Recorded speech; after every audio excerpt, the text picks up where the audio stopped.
We're down to the last stretch of 2025. And so to cap off the year, wanted to make a episode here to go over what I felt were my personal favorite top 10 games of this year. I didn't get to play everything. Obviously, there's a whole lot of games out there and all, and I'm not like a professional reviewer or anything. So these were just the games that I was able to get access to and was able to put at least enough time into it to give me a good feel of what the game's all about to be able to rank it here. And I gotta say that 2025, sometimes it takes a little bit for the year to sink in until you realize, or until you can really appreciate what a year brought as far as gaming goes. And so this is just kind of my fresh thoughts of the year and all. But as the year goes on, though, right, I might look back on this year and maybe think a little bit differently. But what I can say, though, is that this was definitely the year for independent games, indie games, basically.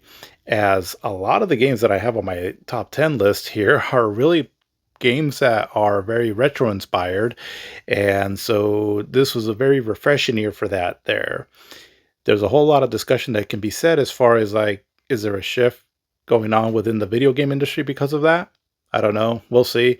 But I can say though that there was a lot of my favorite games that came out this year were very retro indie games, and was was just pretty cool for that.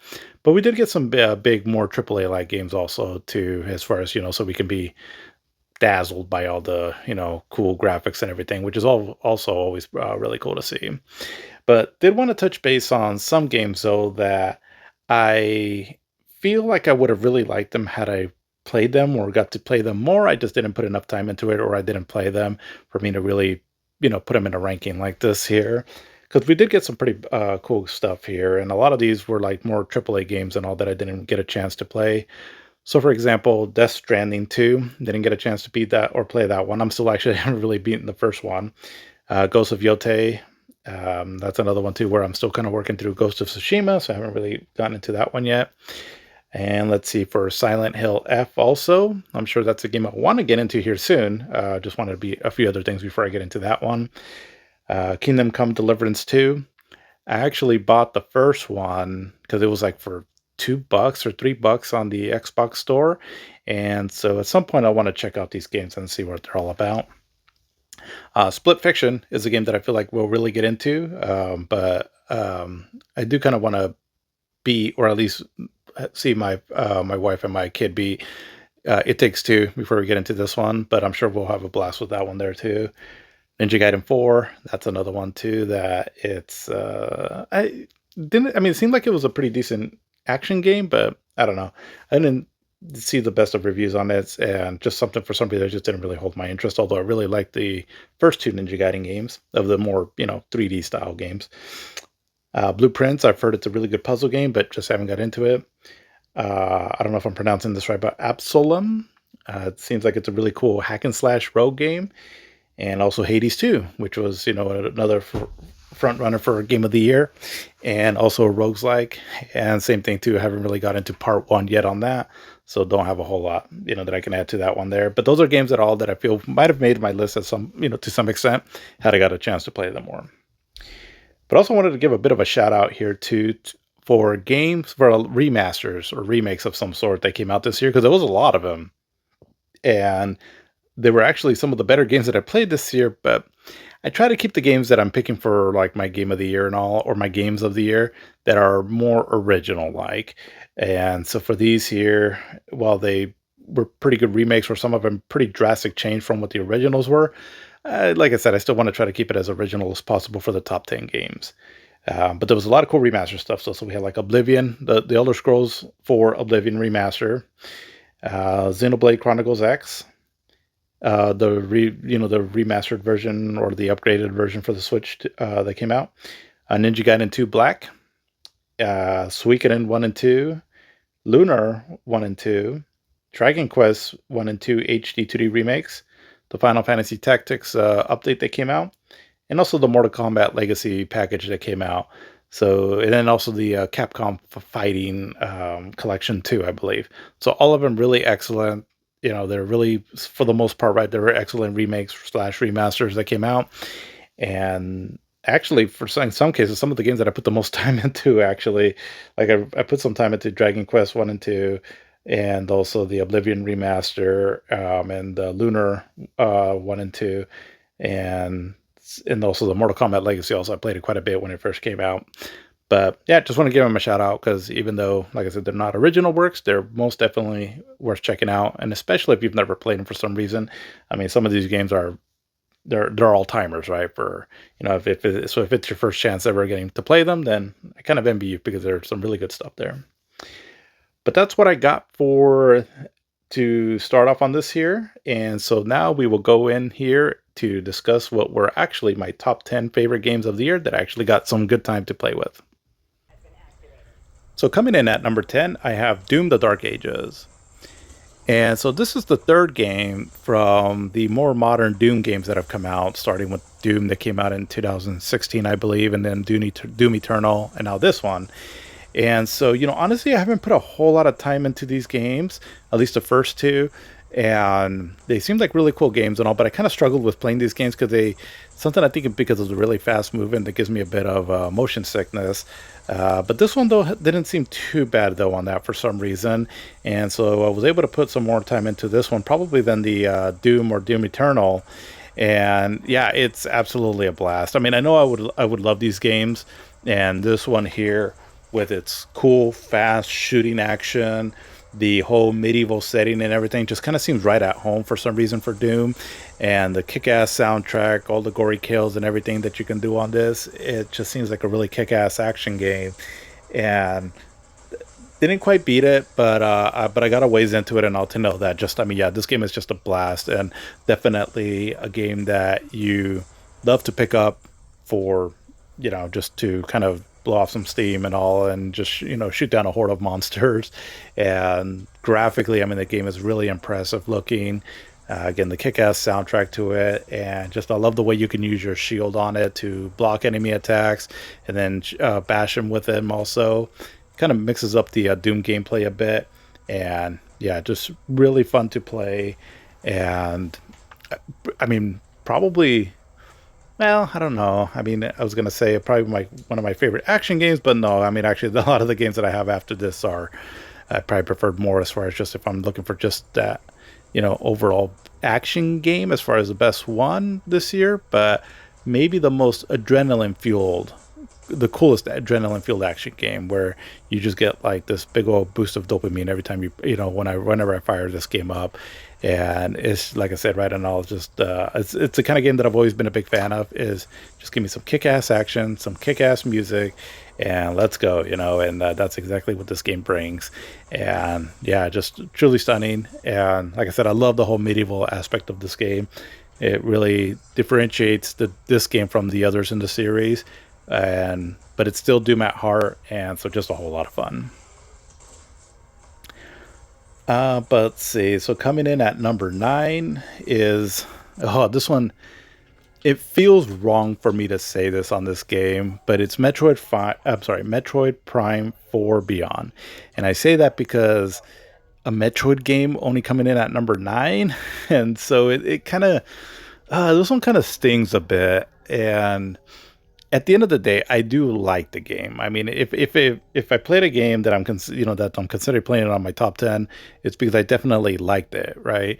And I do. I really do enjoy Metroid Prime 4 Beyond, but I kind of went through a few different emotions on this game, and I really had to just accept that this game is different from. I think I'm just always wanting to compare it to Metroid Prime 4. I'm sorry, Metroid Prime, the original one, and where I'm looking for something that is more Metroidvania, more interconnected levels, right? The way like the first one was done, or even like the 2D adventures and all. And I mean, why wouldn't I, right? I mean, it's a Metroid, it's a game, it's in the name, Metroid, right? Metroidvania. But, at the end of the day, it's really not that. It's just kind of more, I mean, it sounds kind of weird to say, but I would almost compare this game to something like more like Doom: The Dark Ages than I would the original Metroid Prime. And I guess what I mean by that is that it's not as fast paced or anything like, let's say, Doom: The Dark Ages, but it feels more like just an action game than it does like an action adventure Metroidvania game. And that to me is kind of what ultimately why while I do enjoy this game for what it is, it's not what I was hoping that it would be one of the all-time greats. And I say that because it was a bit of a letdown because of the high pedigree that the name Metroid brings to when it comes to video games.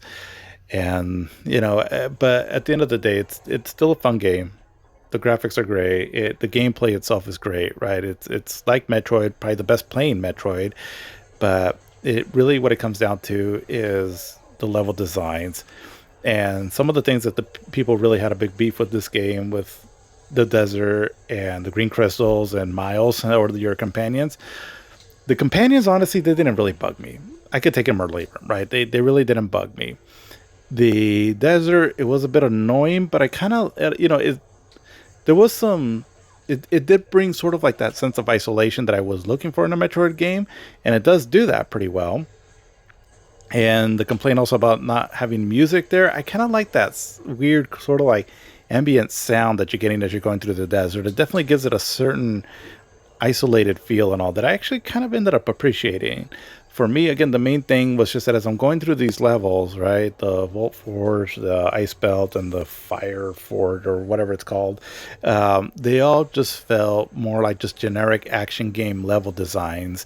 And while not bad, and just not what I was hoping for in a Metroidvania, right? Where again, the big part of the reward of these games is all the interlocking level design, where this unlocks this and everything just kind of comes together in a really cool package on how you can explore the world because it makes it just a really immersive as you're going through the levels that way.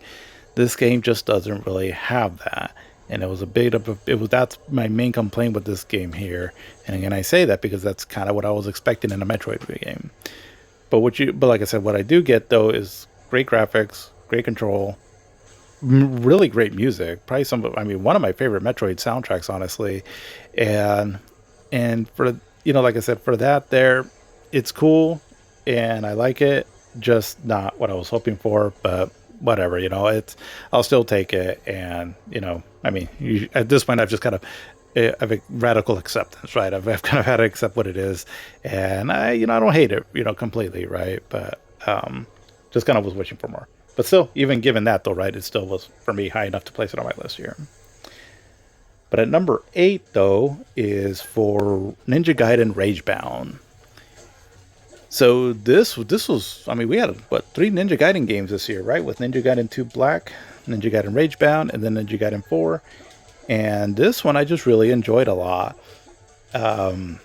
It plays different than like the old school 2D Nintendo games. It definitely plays like more of a modern sort of, 2D retro inspired game, and which is a good thing. And for me personally, I do like it. But sometimes it feels like you can just sort of blow your way through the game and all by just dodging and just keep running, but it also has a certain rhythm to it though, as you're slashing your enemies, hitting that right enemy that gives you like this powered up attack so you can kill with an instant kill one of the more tougher enemies, and then how you can do that sort of guillotine jump so that you bounce off of like either enemies or certain like fireballs and whatnot to help you traverse like fire pits and things like that. And the level designs, they're pretty straightforward, but they have a few extra paths that you can unlock some extra secrets on. And it's really fun. Once you kind of get into it and all, and I think everything is set up so that if you really get good, you can sort of breeze through the game in a way where you're just slashing your way through, jumping on the right enemies to bounce off of them, and then it really becomes almost you get almost like in a trance state and all as you really get good at it as you go through these levels. And yeah, just a lot of fun to play. And definitely it feels different than like the Nintendo games, obviously, but does do enough to make it a worthwhile retro inspired kind of action game. And yeah, I really did enjoy this game, and it's its story that it has, it's good enough right now for a ninja game like this. And the art design is really cool with its pixelated graphics, cool music, definitely a kind of a throwback to like the old school days, but more with a modern sound.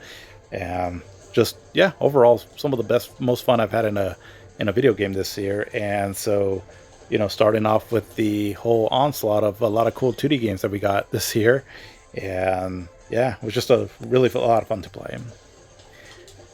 But on that note, there, so another game that comes in. So this will be for my number 7 is Marvel Cosmic Invasion.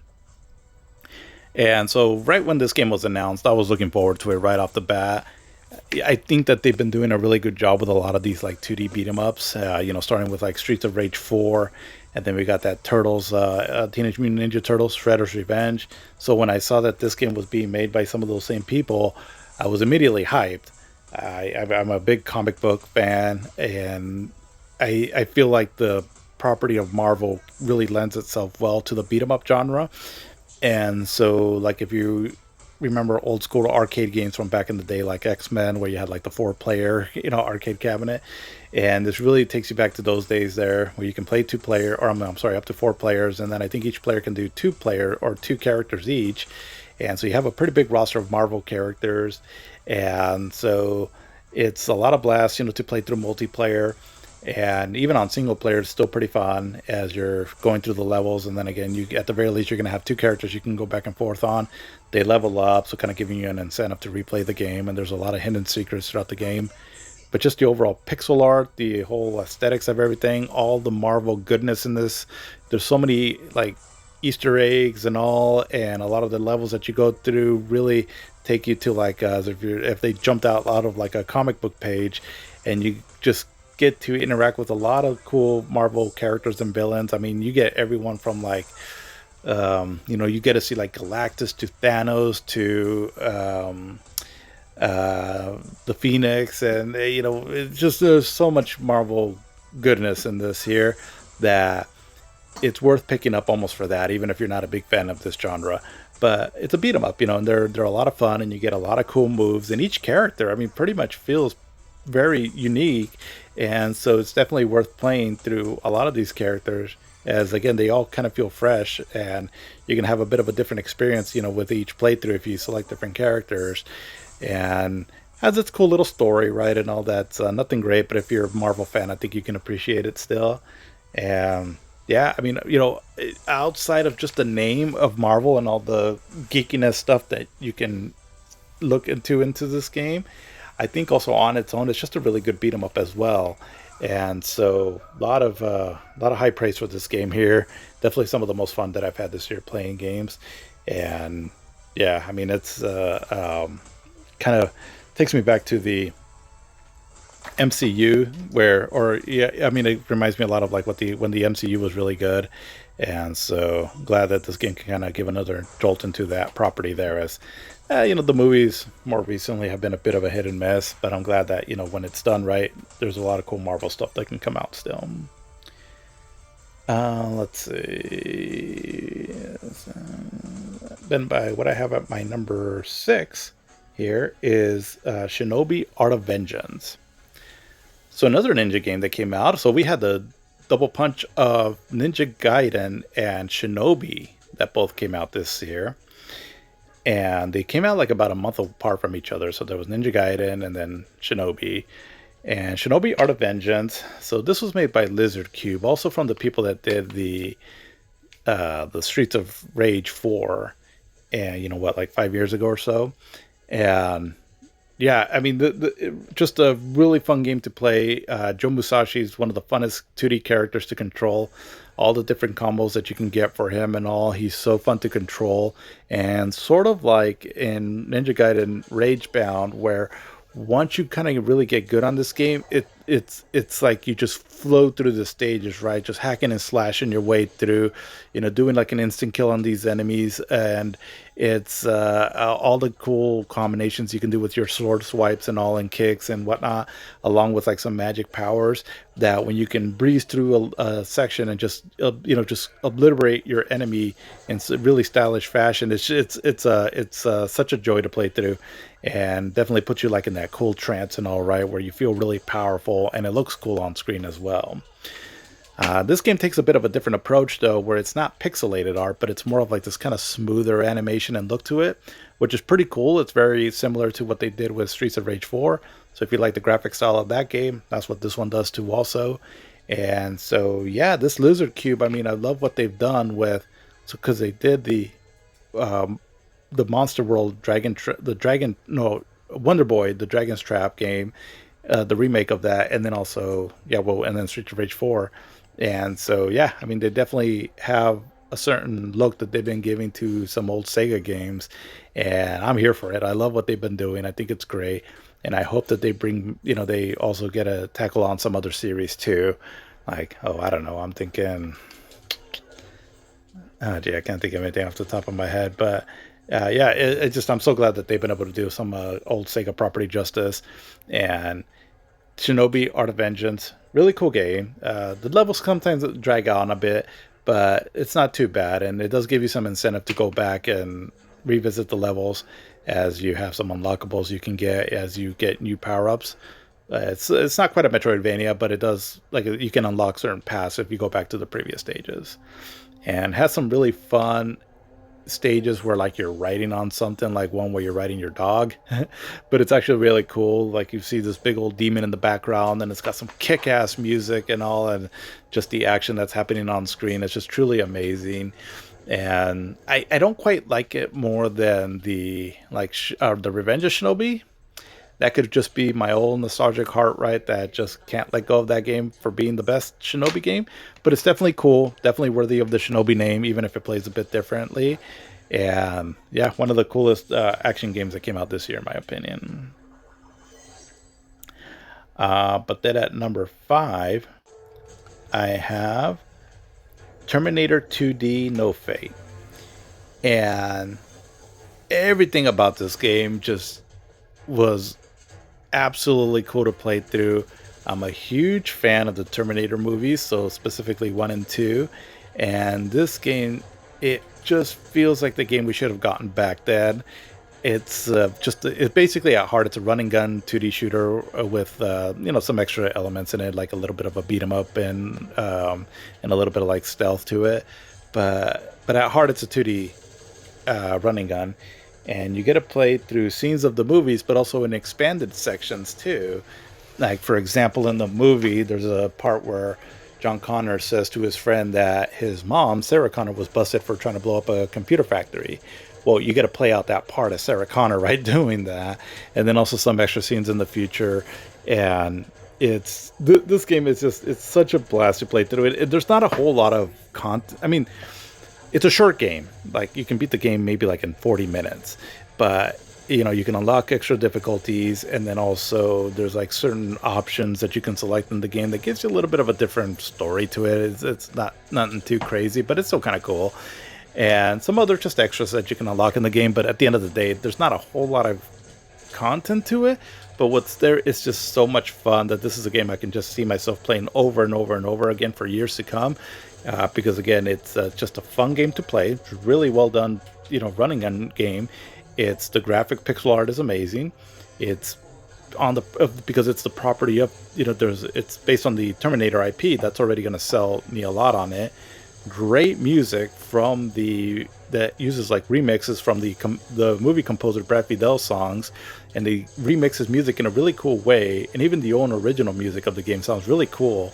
And then also there's you play out this level as a Terminator, and when he goes into the bar, so if you've seen the movie where he gets his clothes, he goes, I need your clothes, your boots, and your motorcycle, and the biker dudes laugh at him, and then eventually he beats them all up and gets his clothes.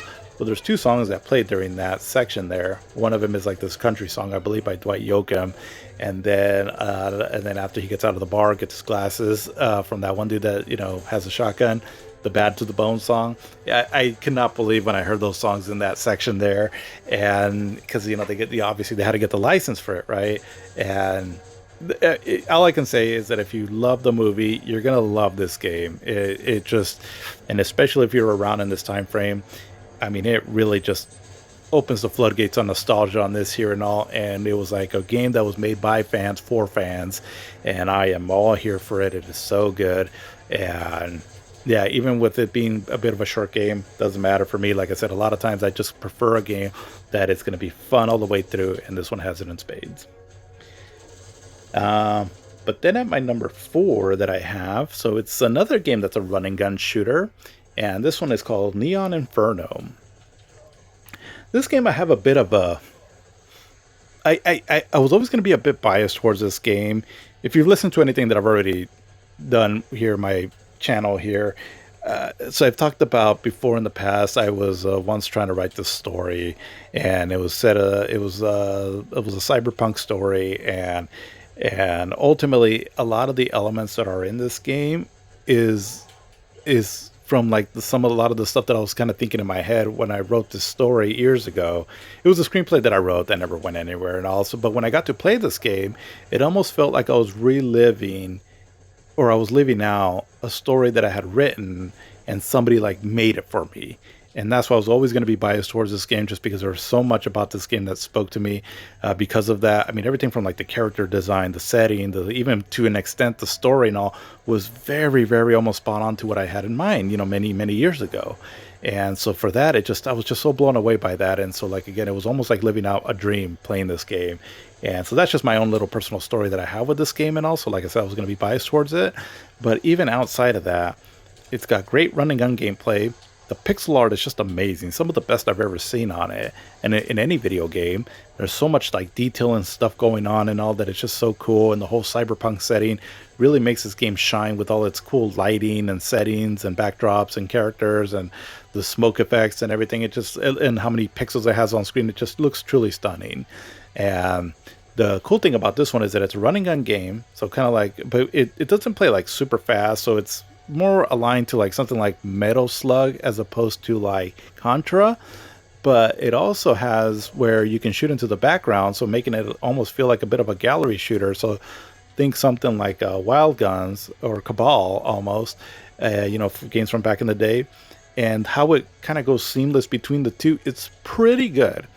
There's a few times where you're shooting something and horizontally, and then you got to shoot something in the background, and as you push your button, something that's the trigger doesn't always appear where you would want it to, so it kind of throws you off a bit. But for the most part, though, it feels fair, and it definitely amps up the intensity as you're trying to fight enemies in front and back of you, and then also in the background. It makes them for some pretty cool firefights in the game, and a lot of the stages are really cool. And again, like I said, this whole cyberpunk setting is just I'm always going to be a sucker for that kind of stuff. And the story that it has to it, it's pretty cool. You're like this assassin trying to take out these rebel gang members and all. And it's not a very long game, so kind of like Terminator 2D No Fate.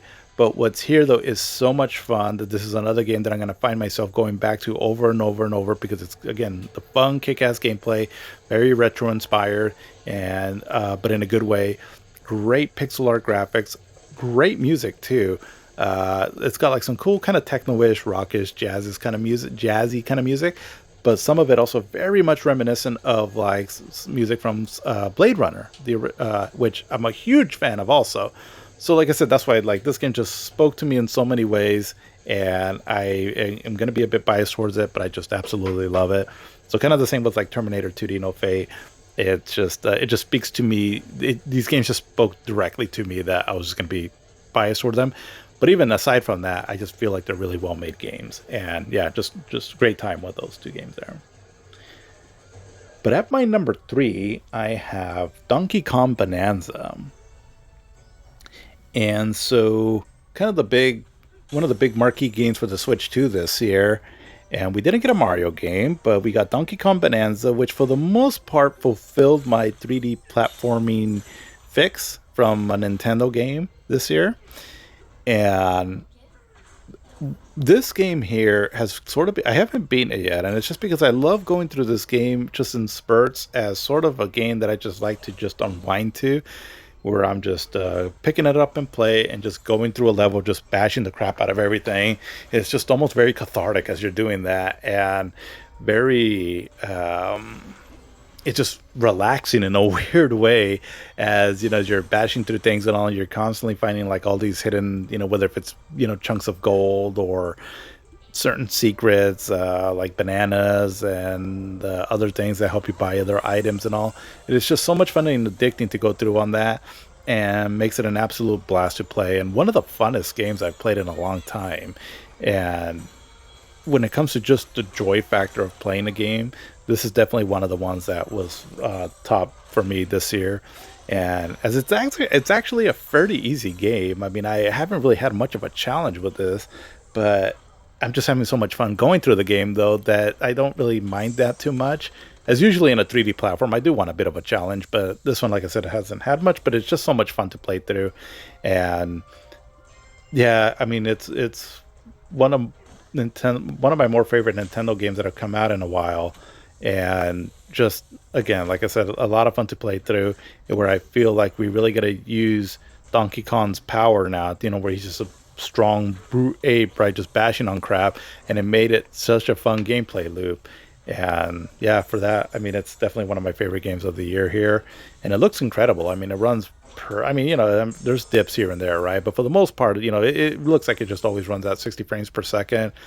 Fun music, great level designs, and just a lot of fun. A silly story, but it's cute enough and all, right, where it keeps you engaged enough, and so much secrets to find and all that. Again, if you just want to play a really fun 3D platformer game, you can't really think of a better one that has come out in more recent years other than Astrobot, but this one's definitely up there also as just one of the best.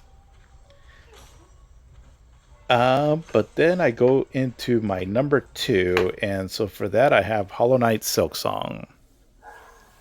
So I recently beat Hollow Knight this year, and became one of my favorite games of all time. I just absolutely love that game. I had a hard time getting into it at first, and a lot of that had to do because of its difficulty. Well, eventually I got over that and kept progressing through the game and all, and ended up beating it. And again, it just became one of my favorite games. So going into Hollow Knight Silk Song, I mean, I knew I was gonna like it, but the difficulty definitely, ramps up, later on in the game. And so I haven't beaten this game yet, but I've gotten a ways into it enough to know that I'm gonna really like this game. It, I don't know if I like it more than the first one, but it definitely has the same level of quality that I am just hooked on it. As I started playing it just a few days ago again, and as I only played like about 2 hours at first when it came out, and then I kind of put it off to the side. But now I'm starting to get back into it, and I'm getting my Metroidvania fix that I didn't get with Metroid Prime 4 with this game. And it is, again, it's what I love about this genre is all the interconnecting levels and how everything sort of comes together and all in a really cool way, and all the different items that you can unlock to help you progress. And I mean, it's a bit of a challenge, but it's still addicting though. And it's got a cool enough story and all, where it seems to be a little bit more fleshed out than the first one, but enough sort of mystery behind it where it's not spilling out everything for you. And yeah, I mean, for so many reasons, it's just such a great game. And tight controls like the first one. It plays a little bit differently, where you sort of have your little angle attack instead of like your pogo attack. But you get a lot of different power ups and all, where you can customize Hornet, the main character, more to your liking. And yeah, just overall, really great 2D Metroidvania game. Um, I'm sure I'm gonna continue to get my ass kicked like I did in the first one, but it's still very addicting to play through. That I'll be having fun all the way through, and yeah, just a great game, great music. Also, more varied levels from what I can tell so far, what to where I played through it, and just more Hollow Knight goodness. And the fact that we're getting a free DLC next year, Team Cherry just is one of those developers that have come out small, small team that just is making games because it just seems like they just want to make fun games for people to play. And that's seeming to become more of a rarity in this industry now, that I got to applaud them for that and thank them for just the hours of joy that they bring you, right, with their Hollow Knight games. So yeah, truly a masterpiece in the making. But that leads to my number one this year, and it was a game that was pretty much all across the board, right? Everyone's favorite game of the year, and that's Clear Obscure Expedition 33. And so for this game here, I mean, there's so much about it that it made it so good, and not only that, but really stand out. And I said earlier, right, that this year could be a bit of a shift as far as how video games are viewed now, with such a big focus on indie games this year. And there were some of the games that won out people's hearts more this year. I mean, just looking at my list here, right, so many of them are like smaller projects and all. And this game here, I mean, ultimately, the story behind how this game was made. So it's by a company called Sandfall Interactive, I believe. And long story short, the main head of this company, so he used to work for Ubisoft, who wanted to do his own thing. Eventually, he was able to split off and form his own company. Got a team together, and the story on how some of them got together, like for example, the composer, who I believe was found on a SoundCloud forum, and the writer too, how she was kind of came in to do something on the game, but then ultimately ended up being the main writer on it. And it all just kind of came together in a really beautiful way that it's sort of like just people that wanted to make a cool artistic project. And that's what we got in this game here. And so it's what it is. It's a turn-based RPG. And so that's a genre that people said that we really couldn't do anymore in a more realistic style. But here is this game, and it looks really gorgeous as far as like its art design and all.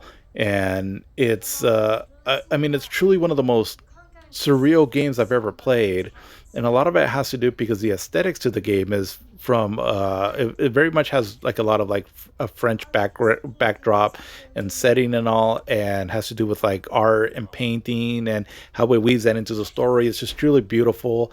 And the turn-based RPG on it is really fun and creative, where you have all, each character feels very unique. And then it also has like these dodges and parry moves that you can do to try to evade your enemy. And the way, and to get like when you get good at that and all, to take on some of the harder enemies on this is one of the biggest rushes in video games of all time. And that is again accompanied by some really great graphics, really great art design, and some enough exploration in the game to keep your RPG heart satisfied. And on top of that, one of the best soundtracks of all time. And when I was first listening to the soundtrack when I was playing this game, it felt a little off, and it's just because it seemed like it didn't really belong in a video game. Like the music itself is beautiful, but I was like, I don't know, something about it feels off a bit. But then as I kept playing it and playing it more, and then I started listening to some really great songs on this soundtrack, that I was like, no, this is really truly a work of genius.